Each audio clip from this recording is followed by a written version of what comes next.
So did you happen to go full send and blow your woofer? Well, guess what, folks? We make recone kits. I'm here to teach you how to drop one in.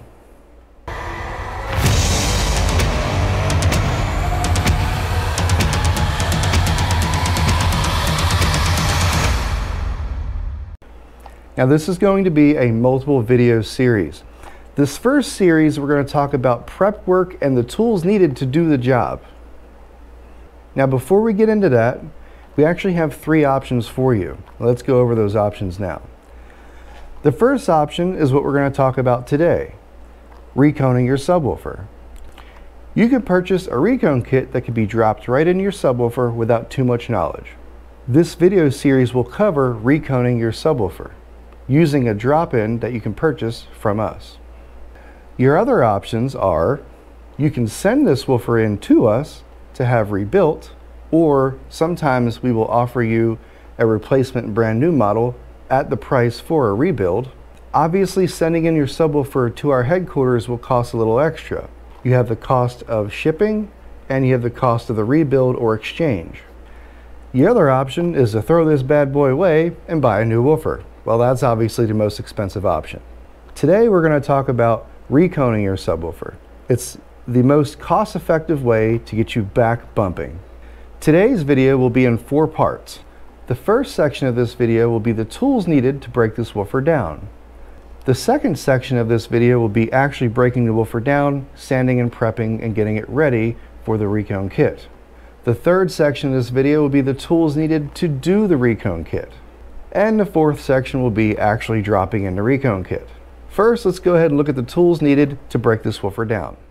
It doesn't take many tools to actually break the woofer down. We've got a grinder, a knife, and some protection. Let's take a look at what we have.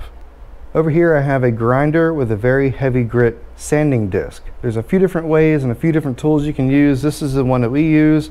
This particular sanding disc is a 24 grit. You can go all the way up to about 100, so anywhere between, I don't know, 20 and 100 will work just fine for you. The heavier the grit, the easier it is to get this stuff off. We also have a knife. You want a knife with a fresh blade. The knife will be used to remove the little bits of the surround and the spider before we get to sanding.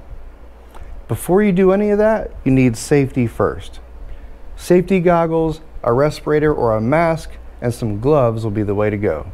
These items, a fan, and a well-ventilated area is all you're going to need to break your woofer down. Let's go ahead and do that. So let's take a look at my setup here. First, I've got a fan. I'm in a well-ventilated area.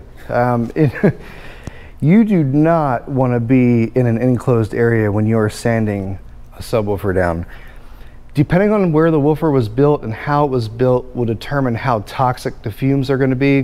What I'm getting at is if the woofer was built here in North Carolina in the Sundown facility, we use CA glue, and CA glue is extremely toxic when you sand it off. It literally will create a cloud of toxic fumes, and well, it's not good to breathe that in.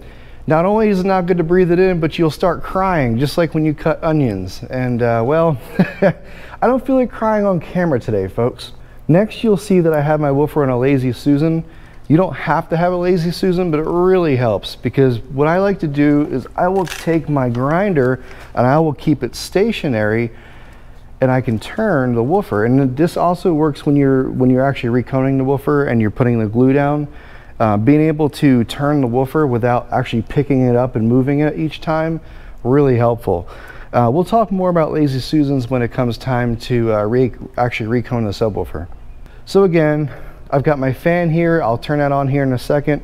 It's going to blow out the door. We've got a big open door here. It's really hot outside, so I'm going to do this indoors, but I'm going to have everything blow outside. Again, ventilation is key. So the first thing I'm going to do is I'm going to cut this down. You need a knife with a fresh blade. I suggest a utility knife. A lot of times a pocket knife just isn't sharp enough. I'm gonna go ahead and take my gasket off. Now this is a rubber gasket. Sometimes you'll find that there's a metal gasket, especially on a newer subwoofer. The metal gaskets there's a little bolt in there, and that bolt is a 3mm Allen. So you just take those, there's 8 screws, you take them out, pull the gasket off, and it'll look just like this. Now, I'm going to first cut the surround, and then I'm going to cut the spider. There's a couple ways you can go about this. I'll show you the easiest way. There's a little more cutting involved, but it's a whole lot easier. I'm going to cut the surround, I'm going to cut the cone, then that'll give me easier access to the spider. Let's go ahead and do that. So right here, oh, look how easy that was, just like butter. With a fresh blade, guys, a fresh blade's the way to go. See how I just, lazy Susan, I just keep my hand stationary and it just turns like that? So much easier. Now that we have this surround cut, we can go ahead and cut the cone. This is a thicker material, it's a little harder to cut into, but let's go ahead and give it a shot. So I'm gonna go right here. Again, I keep my hand stationary and I just turn. Just like that. So now we have easier access to the spider. Now I'm going to go ahead and cut the spider. The closer you cut to the ledge, the better for you. So let's go ahead and I'm going to go in this first ripple in. And then the hardest part is going to be going over all these tinsel leads. Now you can go ahead and cut these. Now you can cut these tinsel leads beforehand. I'm just going to cut right through them. I have a pretty fresh blade. Let's see how this works. Yep, just like that. Cut right through. Boom. Now I can lift the spider assembly up. This particular woofer, if you were to look inside the coil here, the coil has some discoloration, and you can see where it was scraping on the pole. And you can see that there in that camera angle. So now that we have the soft parts out, I'm going to go ahead and use my knife to try to cut as much of this surround off as I can. And then I'm also going to do the same thing with the spider. You're not going to get it all off with a knife. It all depends on how it was built first. So we get my knife. I'm going to go in here and cut this out. It's never a good practice, and I know I'm doing this, but I should at least tell you, it's never a good practice to take a knife and go towards yourself, because obviously you can cut yourself, right? Be careful doing that. You can go outside. I know it's harder. I'm going to go towards the inside. Don't follow my lead. Just be careful. You don't have to do this step, but it makes a whole lot easier when you're grinding it off.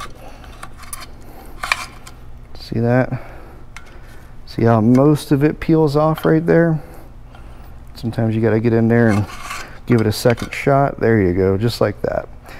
So now the now the surround landing is ready for sanding.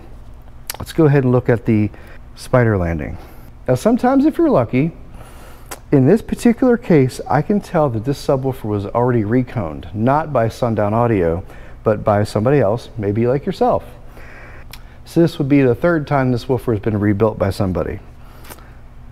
So the reason I can tell that is because this glue right here is not very strong. It actually doesn't even look like CA glue. We may actually get lucky in this case.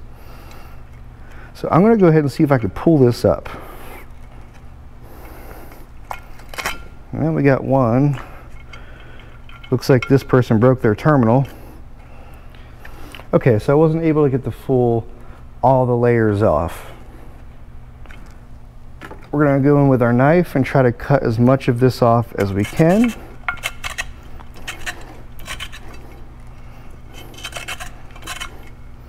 There we go. Now this is a 12-inch subwoofer, and the 10s and the 12s, things are a little tighter. So I'm going to go ahead and remove the screws to the terminals. This one's broken, so I'm going to have to replace the terminal anyway. So I'm going to remove these to give me a little more room to work with when I grind the spider down.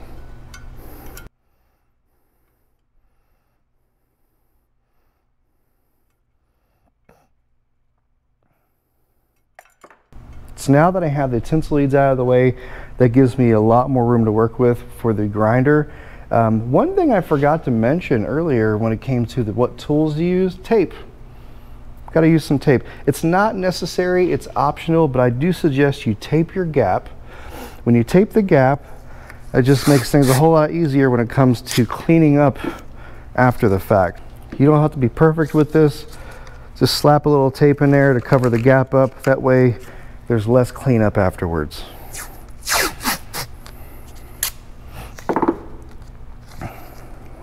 There we go, it's all taped up. Doesn't look pretty, doesn't have to. Let's go ahead and get our protection on. So first I'm gonna get my gloves on. Gloves aren't really super necessary when it comes to grinding off the CA glue or any of the glue in general, but why not keep your hands clean? The gloves are more necessary when it comes time to laying down the glue, because you don't want to get glue on your hands. I'll go ahead and put my mask on. I'm going to turn the fan on. Let me tell you what I'm going to do first, because the fan's probably going to be too loud for me to talk over it. I'm going to turn my grinder on, and I'm going to grind off first the surround landing. We're going to get that down to bare metal. We don't want to go too deep. Same thing with the spider landing. We're going to grind off the spider, what's left of it, and the glue, get it down to bare metal. That way we have something to work with. Let's go ahead and get that taken care of. Let me do my mask first.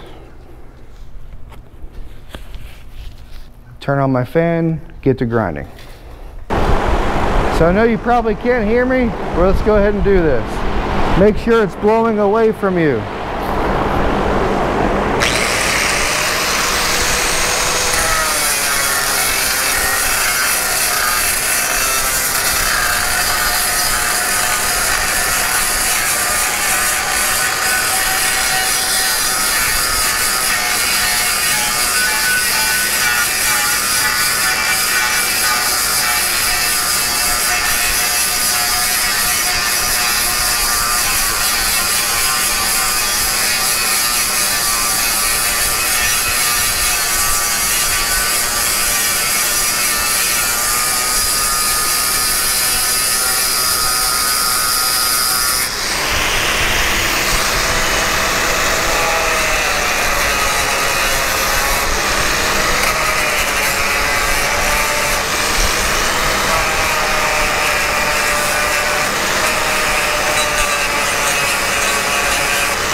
Alright, so I have all that grinded down.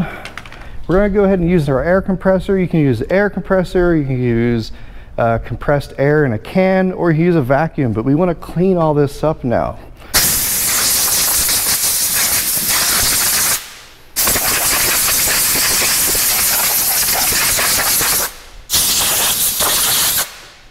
Then clean yourself.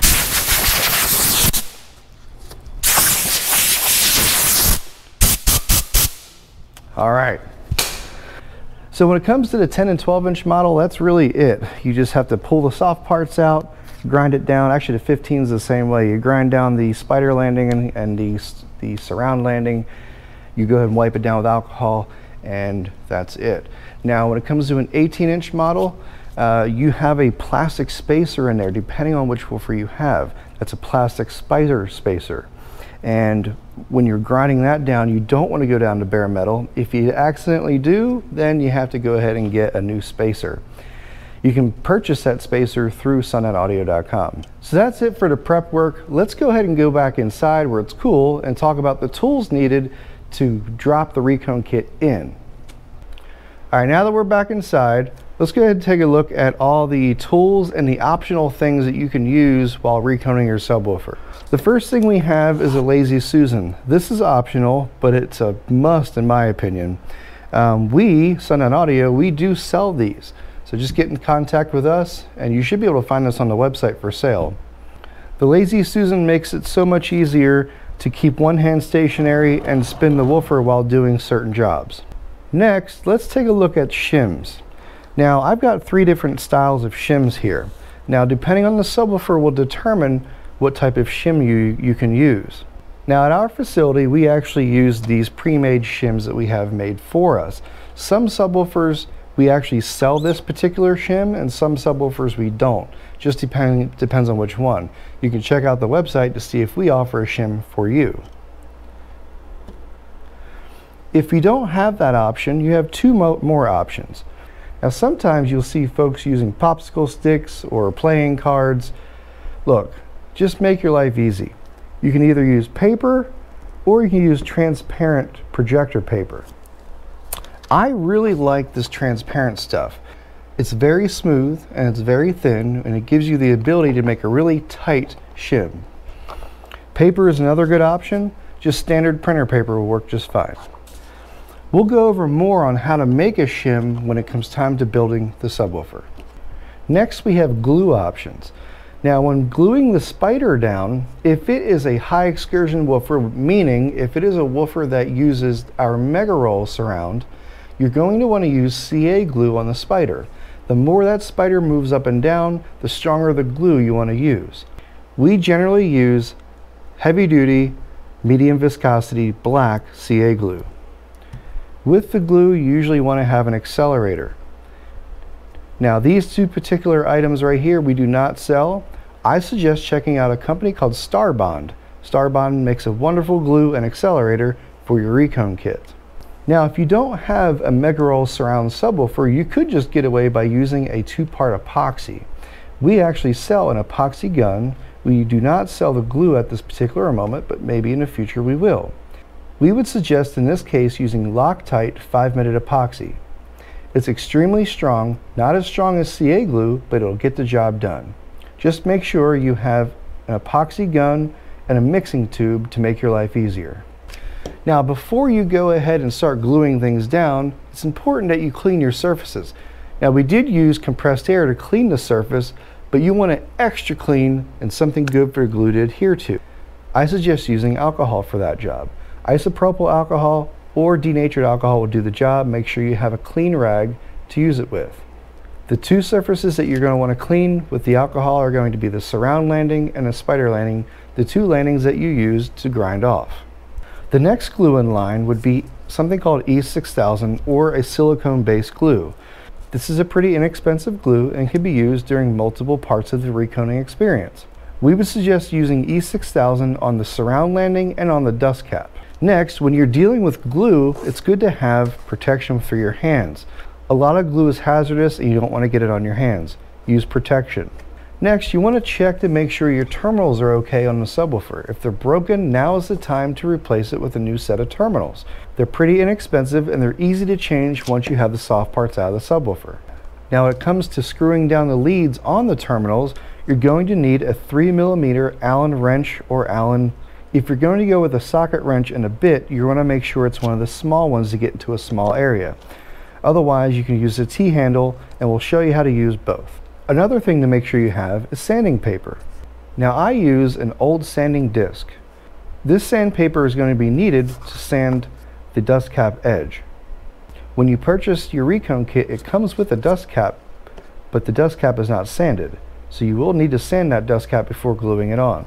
Next on the options list would be clamps.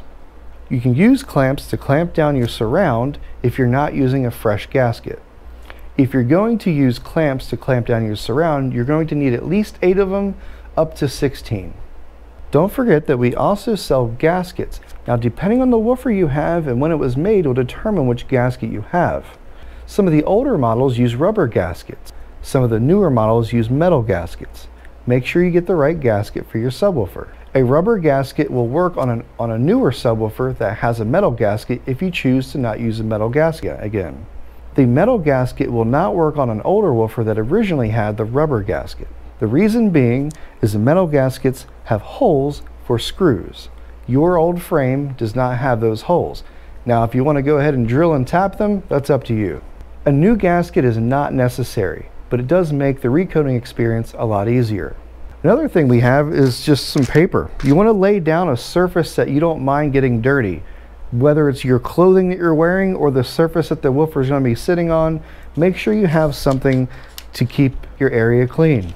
So that's it for the tools and the options available when it comes time to recone your subwoofer. In the next video, we'll actually do the reconing experience. Again, folks, it's really not that hard. In the next segment of videos, we're going to actually go through the reconing experience. Remember that woofer that we sanded earlier? Let's do that one next. You're going to find that reconing your subwoofer is not as intimidating as it sounds. Thank you for watching. Let's go ahead and rebuild a subwoofer.